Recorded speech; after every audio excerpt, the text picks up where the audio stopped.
Hello viewers, एडुसी classes में आप लोगों का स्वागत है। मैं समर सर इरुटेरिया के इस बुक को पढ़ते हुए हम लोग इसके आगे के सीरीज को पढ़ेंगे। पिछले वीडियो में हमने introduction of Bihar, ancient history of Bihar यानी प्राचीन बिहार के इतिहास को पढ़े थे और समझे थे। तो चलिए इस बुक को आगे की तरफ पढ़ते हैं और अगले सीरीज में हम लोग बढ़ते हैं। तो अगले सीरीज में जब हम लोग बढ़ते हैं तो मध्यकालीन बिहार का इतिहास है अगला सीरीज, क्योंकि प्राचीन प्राचीन बिहार के इतिहास को हम लोग पिछले वीडियो में पढ़े थे। जो लोग भी नहीं पढ़े हैं वो जाएं और पिछले वीडियो में प्राचीन बिहार के इतिहास को देखें और समझें। तो चलिए हम लोग समझते हैं मध्यकालीन बिहार में तुर्क शासक का क्या इंपॉर्टेंस रहा,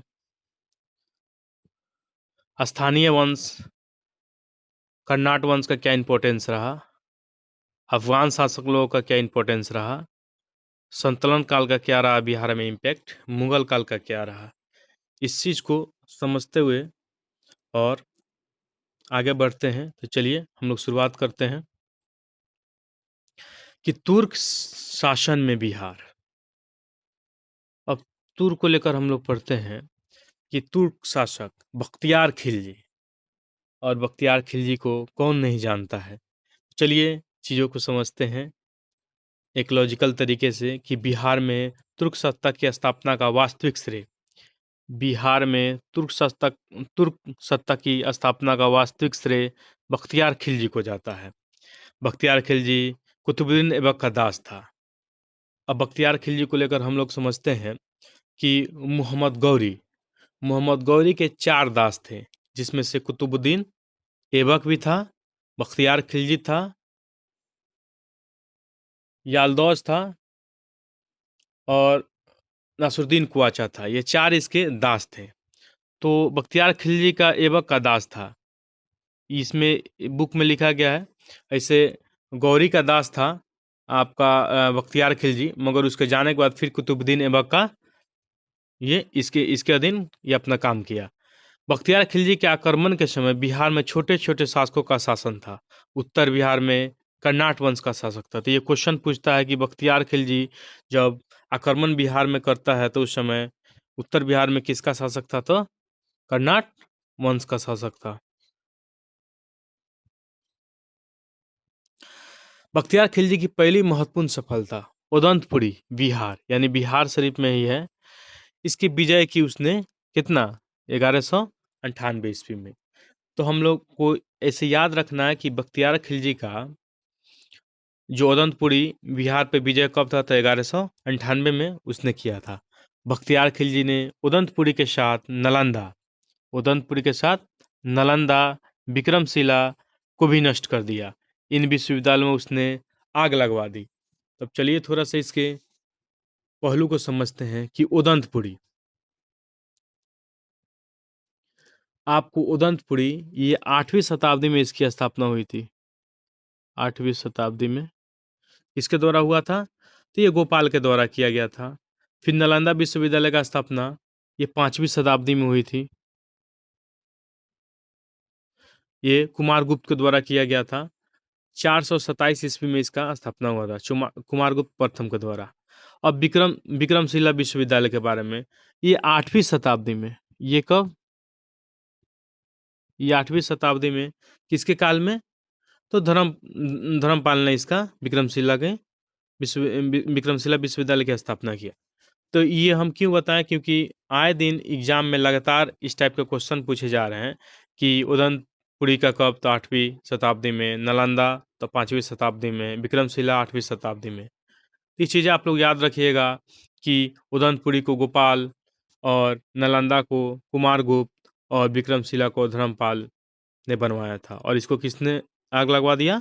तो बख्तियार खिलजी इसको क्या करता है? आग इसमें लगवा देता है।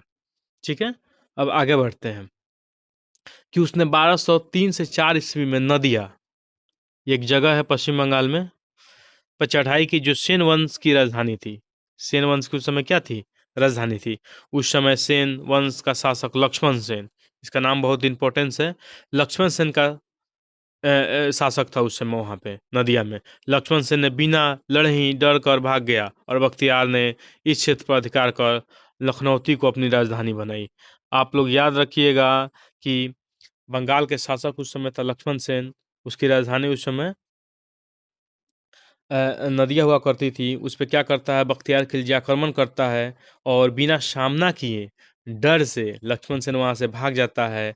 और भागने के बाद बख्तियार खिलजी क्या करता है, अपना वहाँ पे कब्जा कर लेता है और अपनी राजधानी लखनौती बनाता है। राजधानी याद रखिएगा कि कहाँ बनाया था, लखनौती बनाया था, लखनौती, ठीक है। बख्तियार की हत्या उसके एक अधिकारी अली मर्दान का नाम हम लोग याद रखिएगा, ने कर दी। इसके शव को बिहार शरीफ जो है पटना के उधर बिहार शरीफ के इमादपुर में दफनाया गया है। तो चलिए, बख्तियार खिलजी के हम लोग जान गए कि बख्तियार खिलजी जो नष्ट किया था नालंदा, विक्रमशिला या उदनपुरी को आग लगवा दिया था, उसका जो उसको उसकी हत्या अली मर्दान ने कर दिया। और उसका अभी कहाँ पे है मकबरा, मकबरा बोले या उसके उसको कहाँ उसके शव को दफनाया गया है, तो बिहार शरीफ में इमादपुर में दफनाया गया है, ठीक है। तो अली मर्दान का नाम याद रखिएगा। अली मर्दान मर्द था, मार दिया उसको, ठीक है। चलिए आगे बढ़ते हैं, स्थानीय वंश के बारे में पढ़ते हैं, कर्नाट वंश को लेकर। यहाँ से क्वेश्चन बीपीएससी पूछा हुआ है, आप लोग क्वेश्चन बैंक विजिट कीजिए। और मेरा एक प्लान भी है कि एक ही वीडियो में जितने भी 47 से लेकर 70वीं तक के क्वेश्चन बैंक को कंप्लीट करना। उस वीडियो को हम बनाकर पूरा डाल देंगे ताकि जो भी एग्ज़ाम 13 तारीख को जो बीपीएससी होने वाली है उसमें हम लोग जो भी इसके एस्पायरेंट्स हैं उन लोगों को हेल्प मिले इस वीडियो से। चलिए हम लोग स्थानीय वंश कर्नाट वंश के को लेकर पढ़ते हैं। मिथिला के कर्नाट वंश, चलिए समझिए। क्षेत्र कहाँ है, मिथिला क्षेत्र। पाल वंश के पतन के दौर में तिरहुत मिथिला क्षेत्र, देखिए हम लोग 9 प्रमंडलों में एक तिरहुत प्रमंडल भी पढ़े थे, और दरभंगा वाला मिथिला क्षेत्र, उसी में कर्नाट वंश का क्या होता है, उदय होता है, वो वाला एरिया में, बिहार के उत्तर में, ठीक है। तिरहुत मिथिला क्षेत्र में कर्नाट वंश की स्थापना होती है। कर्नाट वंश का संस्थापक नान्यदेव है, जो बीपीएससी पूछ चुका है कि कर्नाट वंश के संस्थापक कौन है, तो ये नान्यदेव है, ठीक है। कर्नाट वंश की राजधानी शिमरावगढ़, ये देखिए शिमरावगढ़ कहाँ है, ये नेपाल में अवस्थित है, नेपाल में स्थित है। अब आते हैं सिमरावगढ़ के लेकर एक समझते हैं। एक पूर्वी चंपारण के सीमावर्ती क्षेत्र, आपको बीरगंज एक जिला है और उसी के बगल में फिर एक जिला है बड़ा जिला, उसी बड़ा जिला में सिमरावगढ़ पड़ता है और वहीं पे इसकी क्या थी, राजधानी थी नेपाल में, ठीक है। तब सिमरावगढ़ भी याद रहेगा हम लोगों को आसानी से। बड़ा जिला वहाँ पड़ता है, वो जिला है नेपाल का, उसी जिला का ये हिस्सा है सिमरावगढ़, ठीक है। बख्तियार खिलजी के बिहार अभियान के समय कर्नाटक,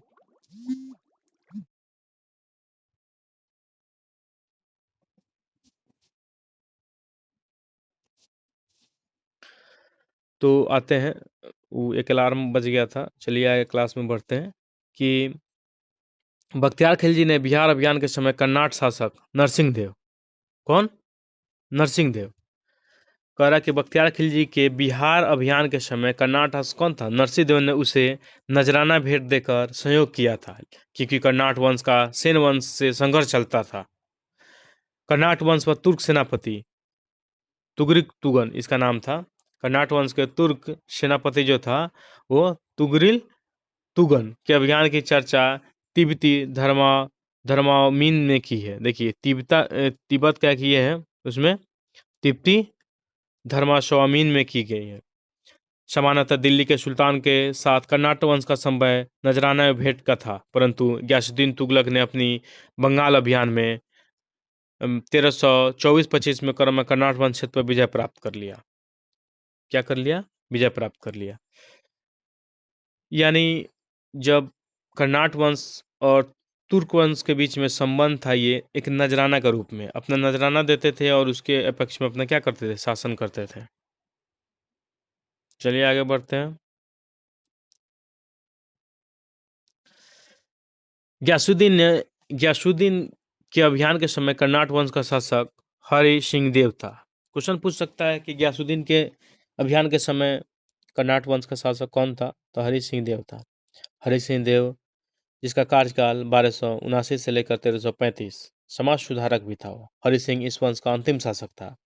हरि सिंह इस वंश का अंतिम शासक था।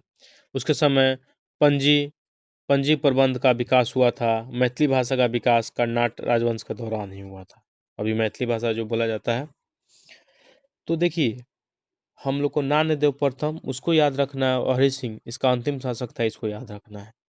इन दोनों को याद रखना बहुत जरूरी है, क्योंकि प्रथम और अंतिम एग्जाम में ज़्यादा पूछे जाते हैं। तो ये याद रखना बहुत जरूरी है कि नान्यदेव और अंतिम हरि सिंह। चलिए अब संतरण काल में बढ़ते हैं। बिहार का क्या इम्पैक्ट रहा है उस चीज़ को हम लोग समझते हैं। दिल्ली के सुल्तान एवं बंगाल शासकों के बीच निरंतर होने वाले संघर्ष में बिहार लंबे समय तक युद्ध का अखाड़ा बना रहा। इल्तुतमिश दिल्ली सल्तनत का प्रथम सुल्तान था जिसने बिहार पर विजय प्राप्त किया। अगर दिल्ली सल्तनत का पहला शासक किसे कहा जाता है जिसने बिहार पर विजय किया, वो इल्तुतमिश था। ठीक है, जो 1225 में बंगाल में बिहार पर अधिकार किया, परंतु यह अधिकार उसके उत्तराधिकारी के समय खत्म हो गया। तो पूछेगा क्वेश्चन कि कौन ऐसा दिल्ली सल्तनत का शासक इल्तुतमिश था जिसने बिहार को प्रथम बार बिहार पर अभियान किया था। ठीक है, 1225 में इल्तुतमिश ने बिहार में प्रथम सूबेदार के रूप में मलिक जानी को नियुक्त किया था। ठीक है, इल्तुतमिश ने बिहार के प्रथम सूबेदार किसको नियुक्त किया था? मलिक जानी को किया था। तुगलक काल में बिहार पर सुल्तानों का वास्तविक नियंत्रण हुआ। 1324 से 25 में गयासुद्दीन तुगलक ने कर्नाटक क्षेत्र पर विजय प्राप्त कर लिया। ठीक है, गयासुद्दीन तुगलक। फिरोज शाह तुगलक भी अपने बंगाल अभियान 1359 के समय बिहार आया था। पटना और गया उसके अभिलेख प्राप्त हुए हैं। राजगीर के जैन मंदिर के अभिलेखों में उसके द्वारा अनुदान देने का प्रमाण भी मिलता है। फिरोज शाह तुगलक आता है और राजगीर के जैन मंदिर के अभिलेखों में उसका अनुदान देने का प्रमाण मिला है। तुगलक काल में बिहार की राजधानी बिहार शरीफ थी। ये हम लोग एकदम याद रख लें कि तुगलक काल में बिहार की राजधानी कहाँ थी? तो बिहार शरीफ थी। उस काल में बिहार शरीफ का नगर बौद्ध धर्म का प्रमुख केंद्र हुआ करता था। तुगलक काल में बिहार के प्रशासकों में सबसे महत्वपूर्ण नाम मलिक इब्राहिम का है। तुगलक काल में बिहार के प्रशासकों में सबसे महत्वपूर्ण नाम मलिक इब्राहिम का है, जो मलिक बया कहलाते थे। इनका मकबरा बिहार शरीफ में ही पहाड़ी पर स्थित है। वहाँ पे 13वीं शताब्दी के मध्य में मिन्हाज सिराज, देखिए कवि शताब्दी 13वीं शताब्दी याद, ये बहुत जरूरी है क्योंकि मिन्हाज सिराज का जो तबकाते नासरी बुक है वो बहुत इंपॉर्टेंट है। ये कह रहा है कि 13वीं शताब्दी के मध्य में मिन्हाज सिराज की रचना तबकाते नासरी में बिहार नाम का उल्लेख मिलता है। ठीक है, इस चीज को याद रखना। 13वीं शताब्दी मिन्हाज सिराज तबकाते नासरी में बिहार नाम का उल्लेख मिलता है। अब अफगान शासकों को पढ़ते हैं कि सिकंदर लोदी ने 1495 से 96 में दरिया खान नुआनी को बिहार का राज्यपाल नियुक्त किया। ये दरिया खान नुआनी को कौन करता है? सिकंदर लोदी।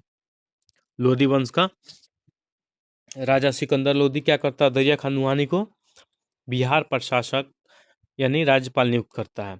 इब्राहिम लोदी की मृत्यु के बाद दरिया खान नुआनी का पुत्र बहार खान नुआनी, ठीक है, इब्राहिम लोदी के मृत्यु के बाद, सिकंदर लोदी के बाद इब्राहिम लोदी, उसकी मृत्यु के बाद दरिया खान नुआनी का पुत्र बहार खान नुआनी ने स्वतंत्र सत्ता की घोषणा कर दी।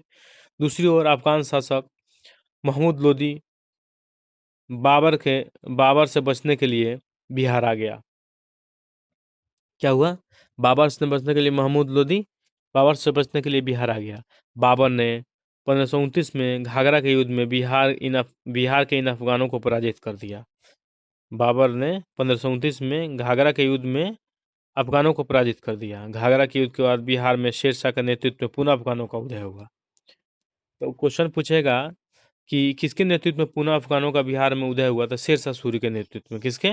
शेर शाह सूरी। शेर शाह सूरी को अब हम लोग पढ़ते हैं कि शेर शाह सूरी जिसका जन्म 486 ईस्वी में हुआ था, उनके पिता का नाम हसन खां था जो सासाराम के जमींदार थे। जो सासाराम है उसके जमींदार थे हसन खां, जो शेर शाह के पिता थे। शेर शाह का बचपन का नाम फरीद खान है। ये क्वेश्चन पूछ चुका है बीपीएससी कि शेर शाह सूरी का बचपन का नाम क्या था? फरीद का था। बहार खान नुआनी ने फरीद खां को शेर खां की उपाधि दिया था। वहीं बहार खान नुहानी, ठीक है, जो दरिया खान नुहानी का पुत्र था, वहीं किसको, शेरशाह सूरी को शेर खां की उपाधि दिया था।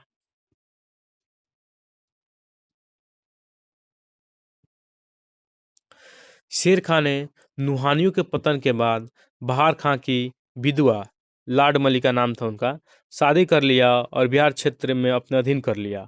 उसके बाद मोहम्मद शाह की विधवा दुदू बेगम, मोहम्मद शाह की विधवा दुदू बेगम से भी विवाह कर लिया। शेर खां 1534 में सूरजगढ़ की लड़ाई में बंगाल को पराजित कर उस पर अधिकार कर लिया। शेर खां ने 1534 में सूरजगढ़ की लड़ाई में बंगाल को पराजित कर उस पर अधिकार कर लिया। शेर खां ने हुमायूं को यह प्रस्ताव दिया था कि यदि उसे बंगाल पर अधिकार करने दिया जाए तो वह बिहार को समर्पित कर देगा और 10 लाख दिनार वार्षिक रूप से देगा। 1539 में चौसा के युद्ध में हुमायूं को पराजित कर उसने शेरशाह की उपाधि धारण कर ली। 1539 में चौसा के युद्ध में हुमायूं को हरा दिया और शेरशाह की उपाधि क्या करता है, धारण कर लेता है। 1540 में कन्नौज या बिलग्राम का युद्ध बोला जाता है। ये बहुत इंपॉर्टेंट है, दोनों युद्ध इसको याद रखना है। हुमायूं को पराजित कर उसे दिल्ली में सूरवंश की स्थापना कर देता है। तो हम लोग को याद रखना है कि चौसा के युद्ध में भी हराता है, कन्नौज के युद्ध में भी हरा देता है। चौसा का युद्ध 39 में होता है, 1539 में, जिसमें शेरशाह की उपाधि धारण करता है। और दूसरा जो कन्नौज या बिलग्राम के युद्ध में हराता है, तो हराने के बाद सूर्यवंश की स्थापना कर देता है। 1541 में शेरशाह ने पटना का दुर्ग बनवाया। 1541 में शेरशाह ने पटना का दुर्ग बनवाया, इस नगर को बिहार की राजधानी बनाया।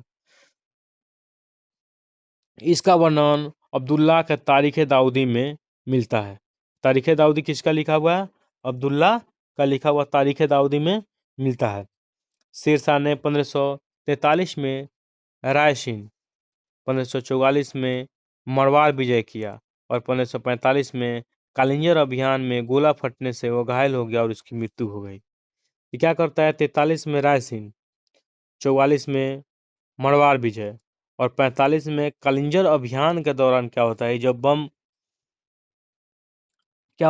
बम रिटर्न आके फट जाता है और फटने के दौरान क्या होता है, इसके यह घायल हो जाता है और घायल होने के बाद इसकी मृत्यु हो जाती है। शेरशाह ने अपने जीवन काल में ही सासाराम में इंडो इस्लामिक, याद रखिएगा ये कौन इस्लामिक, इंडो इस्लामिक स्थापत्य कला पर आधारित मकबरा का निर्माण प्रारंभ करवाया। शेरशाह की मृत्यु के बाद उसके पुत्र इस्लाम शाह ने उसको क्या किया, पूरा करवाया और कृत्रिम झील के मध्य में स्थित इमारत आकार में अष्टकोणीय, याद रखिएगा सासाराम में जो शेरशाह सूरी का मकबरा है वो अष्टकोणीय है। यह लाल बलुआ पत्थर से निर्मित है। किस पत्थर से, लाल बलुआ पत्थर से निर्मित है। शेरशाह ने बिहार में रोहतास किला भी बनवाया, जो रोहतास का किला वो शेरशाह ही ने बनवाया था, ठीक है।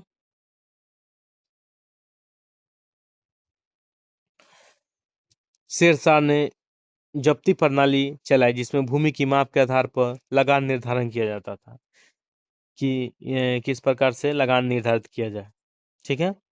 इसे अकबर भी अपनाया था और इसी के विचार को बाद में क्या करता है, अकबर भी अपनाता है। इसलिए शेरशाह सूरी कितना इंपॉर्टेंस है, क्योंकि एग्जाम में यहाँ से पूछे जाते हैं, बिहार से रिलेवेंट है इसीलिए। शेरशाह का शासन सुव्यवस्थित शासन प्रणाली के लिए प्रसिद्ध था। उसने संचार व्यवस्था, डाक व्यवस्था, सैन्य व्यवस्था, राजस्व व्यवस्था में व्यापक सुधार किए।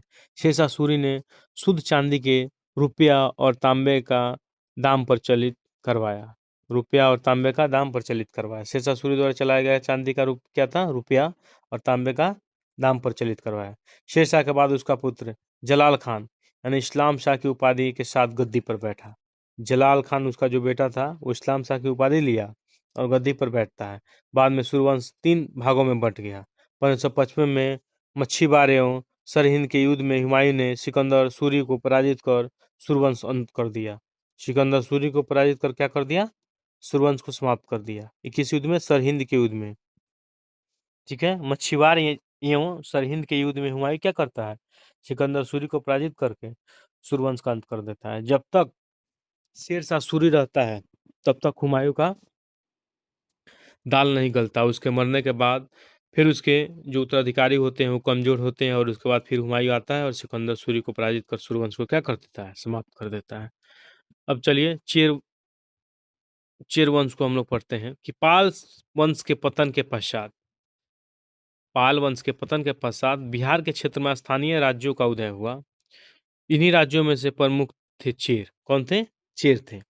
चेरो राज का क्षेत्र शाहाबाद, सारण, मुजफ्फरपुर, पलामू, वाराणसी का क्षेत्र था। चेरो वंश की स्थापना 12वीं सदी में हुई थी। ये सबसे ज़्यादा इम्पोर्टेंट है कि सदी याद रखना, ठीक है? कौन सदी में? 12वीं सदी में हुई थी। चेर वंश का मुख्यालय बिहिया यानी भोजपुर, भोजपुर अभी का जिला है वर्तमान समय, वहीं बिहिया था। 1607 में चेरों एवं उज्जैन के बीच में महत्वपूर्ण लड़ाई हुई, जिसमें चेर क्या हुए? चेर की जीत हुई। इन वंश का प्रमुख शासक मेदिनी राय। याद रखिएगा लोग, मेदिनी राय किस चेर वंश से संबंधित है? किस वंश से? चेर वंश से संबंधित है। मुगलों के प्रभाव से इस वंश का धीरे धीरे क्या हो गया? पतन हो गया। चेर तो कौन? मेदिनी मेदिनी राय, एकदम याद रखना है इसको, ठीक है? अब आते हैं मुगल। मुगल काल में बिहार। शेरशाह की मृत्यु के बाद कुछ वर्षों तक सूर्यवंश की सत्ता बनी रही, लेकिन 1555 में मुगल राज की पुनः स्थापना हो गई, ठीक है? दिल्ली में मुगल राज की पुनः स्थापना के समय बिहार में ताज खां करानी के नेतृत्व में एक अफगान राज का गठन हुआ। कह रहा है कि एक तो 1556 में मुगल राज की पुनः स्थापना हो गई, उसके बाद में हुमायूं कर दिया, उसके बाद में दिल्ली में मुगल मुगल राज की पुनः स्थापना में बिहार में ताज खां करानी के नेतृत्व में एक अफगान राज का गठन हो गया। अकबर के समय बिहार। ताज खां करानी ने अकबर के प्रति सम्मान की नीति अपनाई, लेकिन उसके पुत्र दाऊद खां करानी ने इसका विरोध किया। अकबर ने उसे दंडित करने के लिए स्वयं आक्रमण किया। 1576 में उसने पटना को जीत लिया, याद रखिएगा। 1576 में जीत लिया और दाऊद खां को पटना छोड़कर भागना पड़ा। अकबर आक्रमण करता है पटना पर कब? 1576 में। दाऊद खां बिहार का अंतिम अफगान शासक सिद्ध हुआ। तो पूछेगा बिहार का अंतिम अफगान शासक कौन था? तो दाऊद खां था। कौन था? दाऊद खां था। 1580 में बिहार को मुगलों द्वारा एक सूबा प्रांत दर्जा दिया गया। कह रहा है 1580 में बिहार को मुगलों द्वारा एक सूबा या प्रांत का दर्जा दिया गया 1580 में। अकबर द्वारा मुनीम खां को बिहार का गवर्नर। अकबर किसको किया था? तो मुनीम खां को। अकबर, याद रखिएगा, मुनीम खां को बिहार का गवर्नर बनाया था अकबर, ठीक है? अकबर के समय राजा मान सिंह को बिहार का प्रांतपति बनाया गया। मा मान सिंह के समय मुगल साम्राज्य बिहार में काफ़ी मजबूत हो गया था। अकबर के समय मान सिंह को बिहार का प्रांतपति बनाया गया था, ठीक है? मान सिंह के समय रोहतास को बिहार की राजधानी बनाया गया।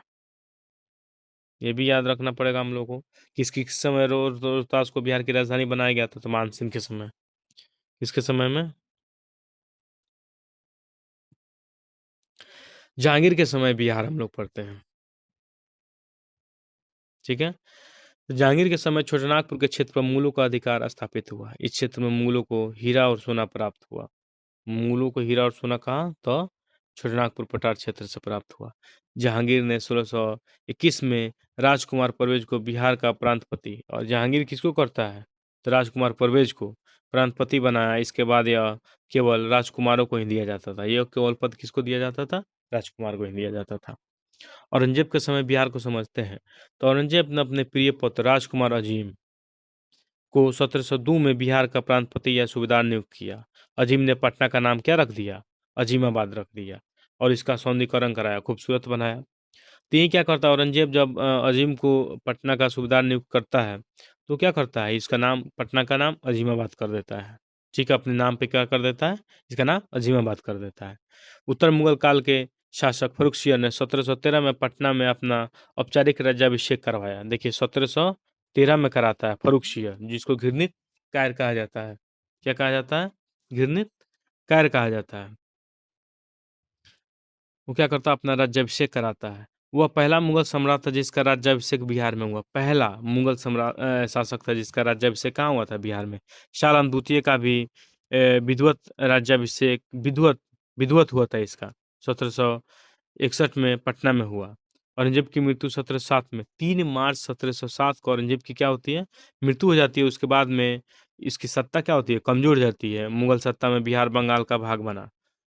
और कह रहा है कि मुगल सत्ता में बिहार बंगाल का भाग बन गया और मुर्शीद कुली खां 1717 से 1727 तक बंगाल और उड़ीसा सूबेदार रहा मुर्शीद कुली खां, ठीक है। उसके बाद सुजाउद्दीन बंगाल का नवाब बना। सुजाउद्दीन 1733 में बिहार को बंगाल में मिला लिया।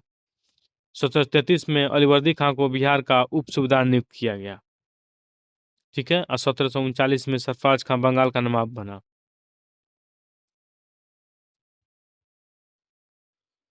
अलवर्दी खां ने गिरिया युद्ध, याद रखिएगा लोग कि गिरिया का युद्ध कब हुआ था? 1740 में हुआ था। ये सबसे इंपॉर्टेंट है। अलवर्दी खां और किसके बीच में? सरफराज खां को पराजित कर बंगाल का नवाब बना। उसने मुगल सम्राट को 2 करोड़ रुपए देकर अपने पद को अस्थायी बना लिया। तो किसने 2 करोड़ रुपया देकर अपने पद को अस्थायी बनाया था? तो अलवर्दी खां। और 1756 में अलवर्दी खां की मृत्यु तक बिहार बंगाल उड़ीसा क्षेत्र का प्रत्यक्ष नियंत्रण रहा। जब तक था अलवर्दी खां तब तक उसका नियंत्रण था, जब तक नहीं मारा था। तो गिरिया का युद्ध किसके किसके बीच में हुआ था? तो याद रखना है, सरफराज खान और अलवर्दी खान के बीच में 1740 का गिरिया युद्ध। बीपीएससी पूछा हुआ है और ये भी पूछ सकता है कि किसके किसके बीच में हुआ, तो होगा हुआ था। तो अब पूछ सकता है अलवर्दी खान और सरफराज खान। जो भी अगर रिलेवेंट किया जा रहा है चीज़ों को, तो उस चीज़ों को आप लोग समझिए रिलेवेंट करने पे, ताकि चीज़ें याद रहती है। चलिए अब सिख धर्म को पढ़ते हैं, बिहार में इसका क्या इंपॉर्टेंस रहा। तो सिख धर्म और बिहार। सिख धर्म के संस्थापक गुरु नानक हुए। गुरु नानक क्या करते हैं? सिख धर्म की स्थापना करते हैं, उसके फाउंडर हैं। सिख धर्म में कुल 10 गुरु हुए। कितने गुरु हुए? 10 गुरु हुए। वही 10 गुरु गुरु गोविंद सिंह, जो बिहार में इनका जन्म होता है पटना साहिब में, उसी को हम लोग पढ़ेंगे कि सिख धर्म के संस्थापक गुरु नानक देव हुए थे। सिख धर्म के कुल 10 गुरु थे। इन इन सिख गुरुओं में गुरु नानक, याद रखिएगा, 3 आदमी, गुरु नानक, गुरु तेग बहादुर और गुरु गोविंद सिंह का संबंध बिहार से है। पहला, 9वां और 10वां, इन तीनों का संबंध किससे है? तो बिहार से है। क्योंकि गुरु नानक ने बिहार में गया, राजगीर, पटना, मुंगेर, भागलपुर, ये सब आदि की यात्रा की। कौन? प्रथम गुरु गुरु नानक। वे बिहार भ्रमण करने के प्रथम सिख गुरु थे। प्रथम सिख गुरु थे जो क्या किए? बिहार भ्रमण किए, ठीक है। सिख धर्म में 9वें गुरु तेग बहादुर। कवे गुरु? 9वें गुरु ने तेग बहादुर भी सासाराम गया होते हुए पटना आए और वहाँ पे अपनी पत्नी, उनकी पत्नी थी जिनका नाम था गुजरी देवी, को छोड़ गए। और जो माँ बनने वाली थी, यहीं पटना में गुरु गोविंद सिंह का क्या हुआ? जन्म हुआ, जो सिख धर्म के 10वें और अंतिम गुरु हुए, गुरु गोविंद सिंह, जिनका जन्म 26 दिसंबर 1666 को हुआ। देखिए ये भी पूछ चुका है इनका जन्म 666 1666। मिनी डेट पूछ देगा तो दिक्कत है, याद रखिए लोग। 26 दिसंबर, इसमें भी 6 आ रहा है ना, 26, 26 दिसंबर 1666 को हुआ पटना में। गुरु गोविंद सिंह 1676 में 10वें गुरु बने, ठीक है, 76 में, यानी 10 साल बाद। और 1799 में उन्होंने खालसा पंथ, ये खालसा पंथ पूछ चुका है कि खालसा पंथ का स्थापना किसने किया था। तो सबसे पहले ये याद होना जरूरी है कि खालसा पंथ की स्थापना गुरु गोविंद सिंह ने किया था। और कब किया था? 1699 को किया था। तख्त श्री हरि मंदिर जी, पटना साहिब, सिख धर्म का प्रमुख तीर्थ स्थल है। इसका निर्माण महाराजा रंजीत सिंह ने करवाया था और इसे ही श्री पटना साहिब के नाम से जाना जाता है। तो यहाँ था हम लोग का ये मिडिएवल हिस्ट्री जो खत्म हो गया। तो फिर अगले क्लास में हम लोग मॉडर्न, यानी आधुनिक बिहार के इतिहास को समझेंगे और पढ़ेंगे। तो अगले वीडियो बहुत इंपॉर्टेंट होने वाला है, क्योंकि वहाँ से लगातार मॉडर्न से क्वेश्चन रहते हैं। तो चलिए दोस्तों, हम लोग अगले वीडियो में मिलते हैं फिर से। आप लोग का मेरे इस यूट्यूब चैनल को देखने के लिए बहुत बहुत धन्यवाद। चलिए मिलते हैं अगले क्लास में।